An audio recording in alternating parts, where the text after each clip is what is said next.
सभी किसान भाई बहन व मातृ शक्ति को राजेश कटारिया तरफ से नमस्कार।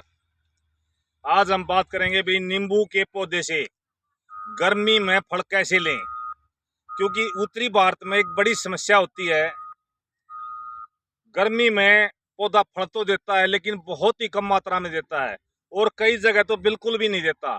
और जब भी हम देखते हैं सर्दी में या बरसात के सीजन में नींबू भरपूर मात्रा में फल देता है, लेकिन उस समय एक बड़ी समस्या आती है हमारे सामने। उस समय नींबू का भाव नहीं मिल पाता। तो गर्मी में फल लेने के लिए हमने कुछ विधि अपनानी पड़ेगी। वो विधि क्या है? एक तो सितंबर, जब 15 सितंबर से लेकर और 15 अक्टूबर तक आपने विशेष ध्यान रखना है, अपने पौधे में किसी भी तरह का कोई भी न्यूट्रेंट नहीं देना है, कोई भी खाद नहीं देना है, किसी भी तरह की कोई स्प्रे नहीं करनी है, किसी भी तरह का कोई टॉनिक नहीं देना है।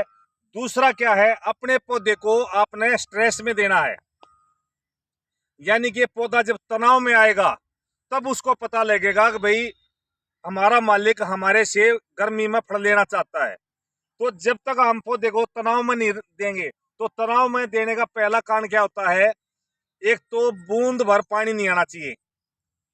अगर बरसात आ जाती है तो अपने पौधे के चारों तरफ ऐसे, जैसे ये हमारा तना है, और कस्सी से इसको कम से कम भी आप 1 फीट ऊंचे तक मिट्टी लेके और 1 फीट ऊंचे तक मिट्टी लगा दें और कम से कम भी 2 फीट का राउंड बना दें। उसको इस तरह से उसको आप मिट्टी लगा दें ऐसे में। और जब भी बरसात आए ध्यान रखें, जब भी मिट्टी लगाएं तो पौधे के साथ से मिट्टी ना लगाएं। अगर पौधे के साथ से मिट्टी भी लगाते हैं, यहाँ पे जैसे आपने मिट्टी यहाँ लगाई, अगर यहाँ से मिट्टी लेते हैं तो बरसात जब होगी तो यहाँ पानी ठहर जाएगा। वो पानी ऑटोमेटिकली जो आपके नींबू की जड़ें हैं वो ऑटोमेटिक उसको अपनी तरफ खींचेंगी। तो इसके साथ में आपने बिल्कुल ढलान होना चाहिए, यानी कि आपका जब भी बारिश आए तो पानी पौधे से कम भी 4 से 5 फीट दूर होना चाहिए। अगर आपका बड़ा पौधा है तो 8 से 10 फीट दूर ऐसे नाली बना दे, 10 फीट दूर के, और नाली के माध्यम से पानी को तुरंत खेत से निकाल दें। अगर आपके खेत में कभी भी गलती से बारिश हो जाती है, अगर पानी का ठहरा हो गया, तो आप समझ लेना आपके पौधे पे गर्मी में फल नहीं देगा तो बहुत ही कम मात्रा में देगा।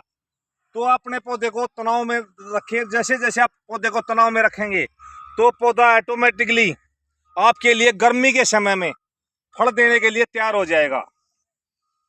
दूसरा क्या है, जब 15 अक्टूबर के बाद ऑटोमेटिकली आपके पौधे के अंदर आपने काम स्टार्ट करना है। एक तो भाई खाद देना।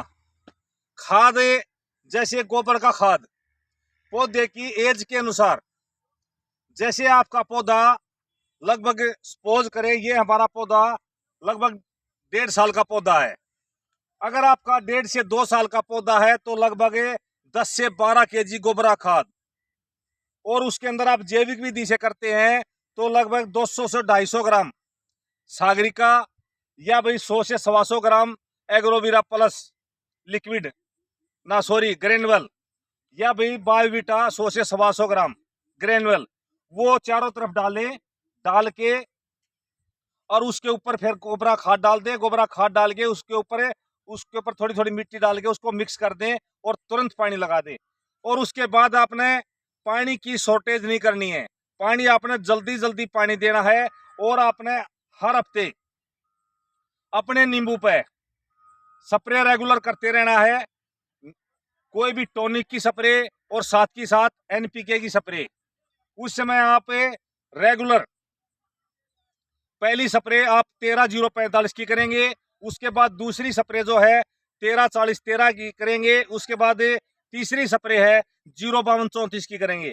फिर उसके बाद आपका ऑटोमेटिकली पौधा फूल की अवस्था में आ जाएगा। उसके बाद फिर आप 0-52-34 का, जब तक आपके फ्रूट का साइज छोटे एक टमाटर जैसा साइज ना बन जाए, या दूसरी भाषा में कहूँ लगभग इससे आधा साइज, जैसे अभी ये नींबू है इससे आधा साइज जब तक आपका ना बन जाए, जब तक आप रेगुलर यूज करेंगे 0-52-34।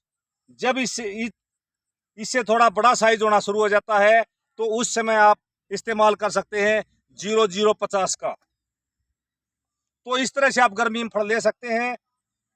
दूसरा क्या होता है, समय समय पर ध्यान रखें, समय समय पर अपने पौधे पे कीटनाशक का अवश्य इस्तेमाल करते रहें, क्योंकि पौधे पे कई तरह के कीटों का प्रकोप होता रहता है। तो उस समय आप कीटों के लिए 10 पत्ती अर्क और साथ ही साथ एलोवेरा जूस और नीम ऑयल का रेगुलर 10 से 15 दिन में एक बार स्प्रे अवश्य करते रहें। तो धन्यवाद दोस्तों, जय हिंद, जय भारत, जय माता दी।